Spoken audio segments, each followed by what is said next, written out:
Hello everyone. तो आज हमारे घर पे मिट्टी कोड़ मटकोड़ की रस्म आज है।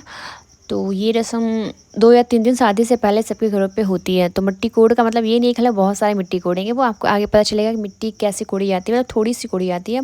उससे पहले यहाँ पे दीदी कर रही थी अपने बैग की पूजा। वहाँ पे स्वास्तिक बनाना, मतलब चंदन अक्षत और फूल वगैरह गिरा कर प्रणाम करके उसके बाद ही इसमें पैकिंग की जाती है। ये वाला काम हम लोग को पहले कर लेना चाहिए था, लेकिन पहले लोग हमारे घर पे गेस्ट सारे मिट्टी कोड़ के दिन ही आए हैं, उससे पहले आए नहीं थे। तो ये भी अभी हो रहा है। उसके बाद फिर मम्मी लोग पकवान बना रही थी। आज पूजा होगा सत्यनारायण भगवान का, तो वहाँ पे पूजा में चढ़ाने के लिए प्रसाद बन रहा था। और बाकी भाभी बुआ लोग दीदी को हेल्प कर रही थी पैकिंग करने में। ये वाला काम मुझे करना था पहले से ही। मैं पहले सोच रखी थी कि पैकिंग मैं करूँगी, लेकिन ये इतना लेट हुआ कि फिर मेरे पास बहुत सारा काम था, ये मैं कर ही नहीं। और ये मेरी एक के पीछे असिस्टेंट, मैं जहाँ जाऊँगी ये मेरे पीछे पीछे ही आएगी, वो बस मुझे फॉलो नहीं करेगी। तो ये इससे मेरे को बहुत हेल्प मिली शादी में। मतलब मेरा सारा काम जो भी छोटा मोटा होता है ना, इसको मैं बोल देती हूँ तो ये आराम से कर भी देती, बहुत प्यारी है। तो सारी तैयारियाँ हो चुकी थी। उससे पहले सब लोग एक दूसरे को सिंदूर लगाते हैं और चूड़ी पे सिंदूर लगाते हैं, ऐसा कुछ होता है। तो यहाँ पे मम्मी को कुछ बता रही थी बुआ रस्म के बारे में।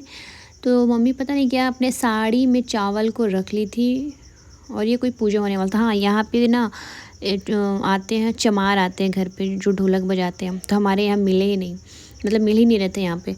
तो मौसी का एक छोटा सा बेटा था, तो उसको हम लोग बोले ना कि अगर तुम ये ढोलक बजाएगा ना पहन कर, तुमको बहुत पैसा मिलेगा। और ये सच बात है, जो बजाता है उसको बहुत पैसे मिलते हैं, क्योंकि जितने भी लोग वहाँ आएंगे ना तो सारे उसको पैसे देंगे ही।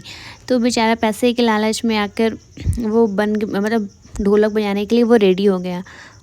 और ये मेरे घर का सबसे प्यारा बच्चा और सबसे नटखट बच्चा, जो सबको परेशान करके रखता है, बहुत शैतान है।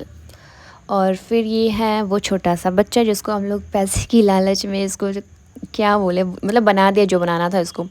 और ये बहुत हैप्पी था ढोलक बजाने में, इसको मज़ा भी आ रहा था। देखिए कैसे अपना ढोलक को बजा। हाँ, तो मुझे याद आ गया, इसको क्या बोलते हैं, इसको बोलते हैं मानर पूजना।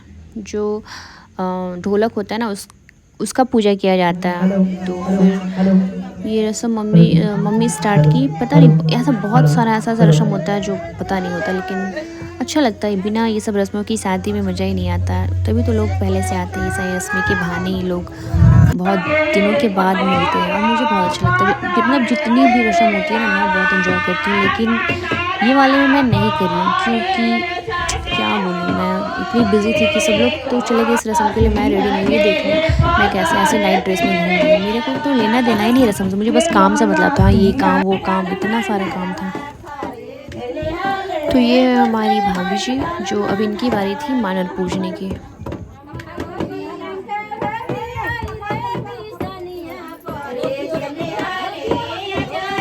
और सामने में सब मेरी मौसी लोग, मामी और दी, ये लोग सारे रेडी होकर अच्छे से टिप टॉप में बैठे हुए थे। सब लोग रेडी थे जाने के लिए। और फिर ये लोग कुछ टाइम बाद, जब सब मतलब बारी बारी सब लोग को ये मानव पूजा किया जाता, वो लोग करने के बाद फिर सारे लोग निकले मिट्टी कोड़ के लिए। वहाँ पे शायद बुआ ये रस्म करती, बुआ थोड़ा सा मिट्टी कोड़ दी और बदले में उनको नेक मिलता है, पैसे मिलते हैं, यही सब है। मानर पूजा के बाद सब लोग मिट्टी कोड़ के लिए निकल गए, लेकिन मेरे दोनों दीदी यहाँ नहीं दिख रही है। बेचारे लोग इतना बिजी होती है कि सब मतलब सारा रस्म खत्म होने लगता है, वो अभी तक तैयार होती रहती है। ओ मैडम,